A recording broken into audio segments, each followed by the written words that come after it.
All right, I got more news. We're approaching 12 o'clock here, but they're getting closer. The MLB owners have reached a compromise, and there's going to be a 12-team postseason instead of a 14-game one that they requested or were demanding. And I think that's going to be tied to the $675,000 minimum salary instead of the $700,000. But even $675,000, that's $100,000 more per season for the pre-ARB players for the absolute minimum. So I don't know the tiered levels after that. Those details haven't come yet.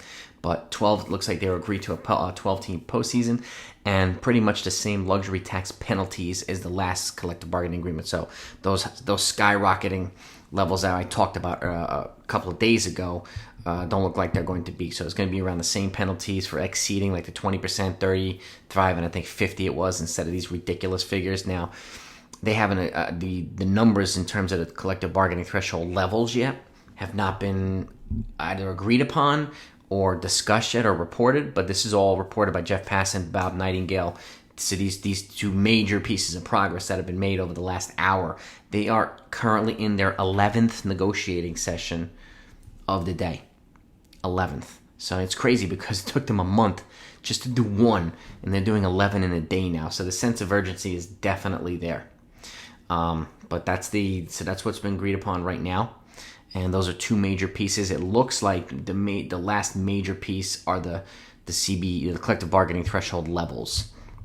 So remember, the MLB Players Union wanted $245 million for the lowest level. The owners wanted $214 and tiering upward. So that's what it looks like. Well, here we go. Here's the luxury tax penalties will be similar to the last collective bargaining agreement. So it's 20% for the first level, 32% for the second level, and 62.5% for the third level, whatever those levels are going to be. And those are still to be determined. Those details aren't out yet, but make sure you're subscribed to this channel if you want to know when this lockout ends, because it sounds as if it might break overnight. It might end tomorrow, and at some point it might end in the next 5 minutes, and I want to make sure that you know about it. So don't leave without subscribing. Hit the bell icon, and remember, there's going to be a boatload of free agents signing and boatload of trades that happen right after this thing ends. As soon as they're able to start, we're going to get hit with a frenzy, and you're going to get every one of them here. Talk to you next time.